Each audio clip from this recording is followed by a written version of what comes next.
Okay, Peter, so what a fight, what a talking point. We want to talk about Fury Wilder 3 this morning. So, unfolded in the early hours of Sunday morning in Las Vegas. For those of us who got up at 4:30 to watch it, we were delayed slightly with the ring walk from Wilder. He hung around in his dressing room trying the last few little psychological tools that he could to get under Tyson's skin.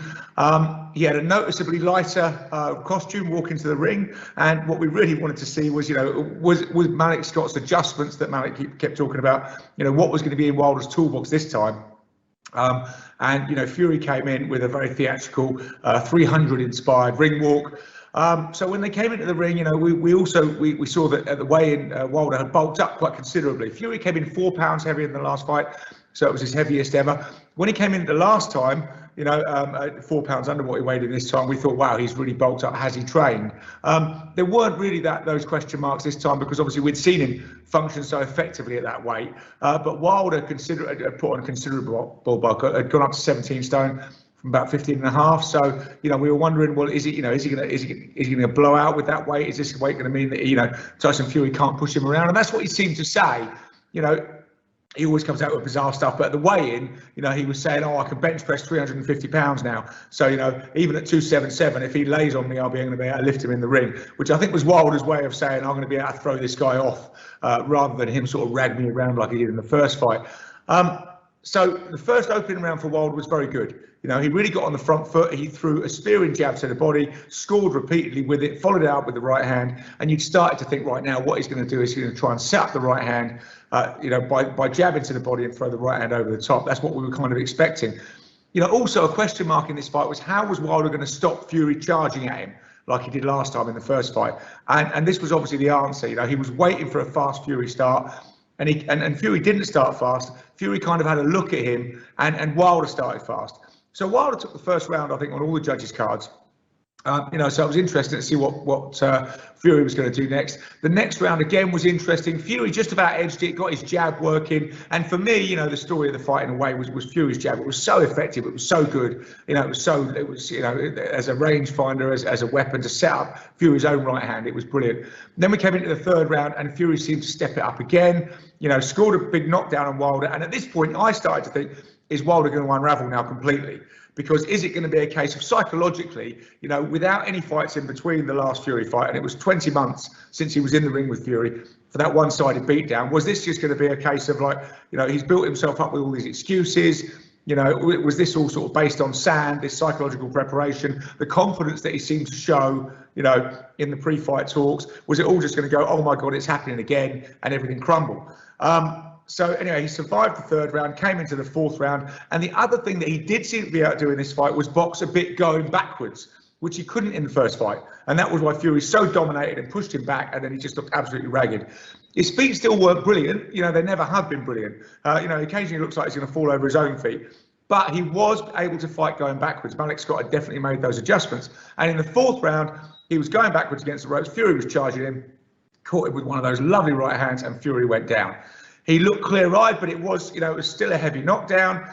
Fury seems to know what to do in these circumstances. Just looked at the referee, got up, came forward, and you thought, well, was it some kind of flash knockdown? But Fury was obviously still, senses a bit scrambled, because a short right inside from Wilder then sent Fury down again. So down twice in a round, for the first time in his career. So a 10-7 round for Wilder, and kind of saved by the bell a bit.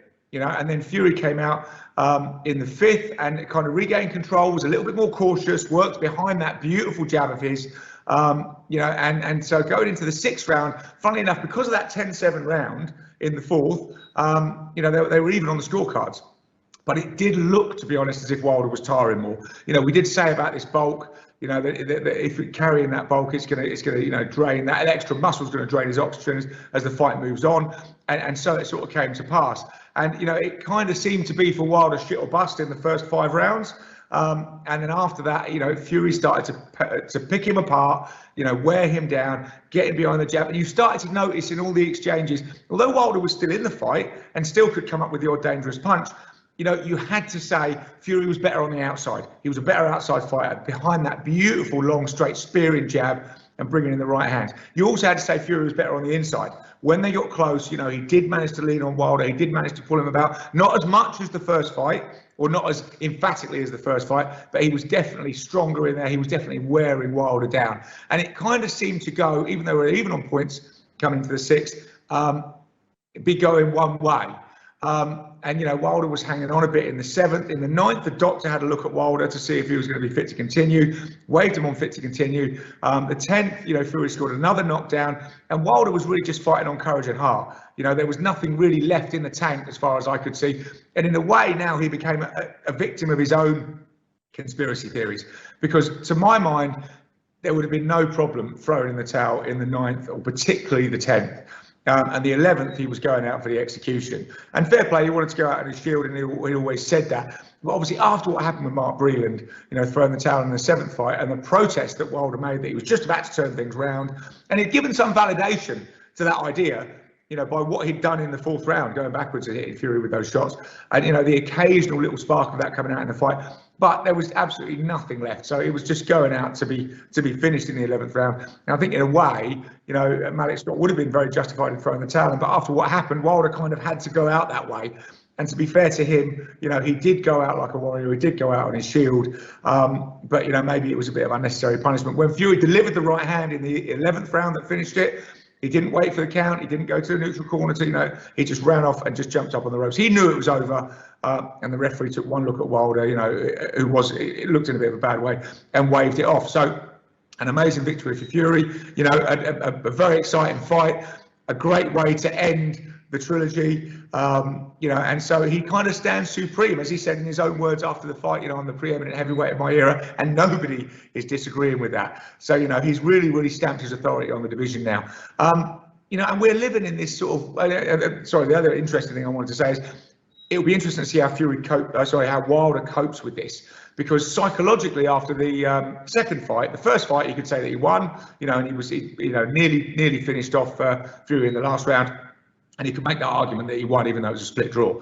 The second fight was completely one-sided, so he came out with loads of conspiracy theories to kind of stop himself, in a way, psychologically falling apart and saying, I was beaten by the better man. It wasn't his fault. You know, the ring suit was too heavy. Fury cheated. Mark Breland was in on the conspiracy, whatever you want to have. So psychologically, he could keep himself composed with that. There was no excuses after this fight. You know, you can kind of definitively look at this now and say, you know, Deontay Wilder will never beat Tyson Fury on any night. You know, it's done now. So how he will psychologically deal with that is interesting. He didn't seem, Fury went over to him at the end of the fight and, you know, tried to offer a hand and the usual congratulations that come at the end of a fight like this. And Wilder didn't want to know and was just like, no, you know, get away from me, and then walked out of the ring. So how he will be able to develop and come back from this, you know, will be interesting. Obviously, a superb competitor. We'd love to see him in a fight with Anthony Joshua. You know, we'd love. There's loads of fights out there for Wilder, but is he going to want to carry on campaigning at 36 in order to prove that he's the second best in the world? And that's the question. So anyway, we'll wait to see what happens with that. But yeah, Fury definitely preeminent now, you know, I mean, and was fantastic singing in the ring to kind of cement himself as an all-round entertainer and an amazing character. And we are living in this amazing era of heavyweight boxing. I can't think of anything that compares to it since the 70s, you know, when we had Frazier, Foreman, Ali, Norton, Lyle, you know, Holmes rubbing around, you know, fighting each other. And so, you know, now we've got this fantastic era that we're living right in the middle of, so it's maybe a bit difficult to see. The only thing this era is lacking, I think, at the moment, is that one defining fight, and that's what we're all waiting for. And we thought we had it in the bag when we had Joshua Fury nailed on. Obviously, that fell apart. You know, we were like, oh my God, what's boxing like? How can it do this? But, you know, let's not forget, if Joshua Fury had happened, we wouldn't have had Joshua Usyk, and we wouldn't have had Fury Wilder 3.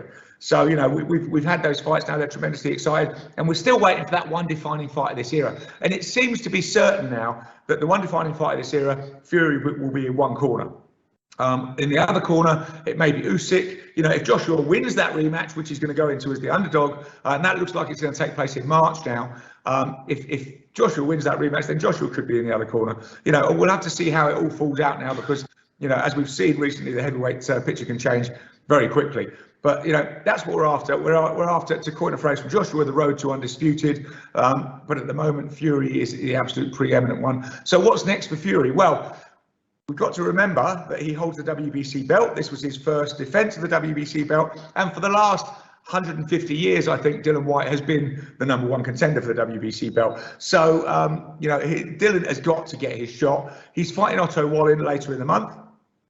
If he beats Wallin, then it looks like, the WBC will say that is absolutely mandatory now. You must take that. Fury's bigger than the belt, so he doesn't have to go with that. But, a fight against White looks likely.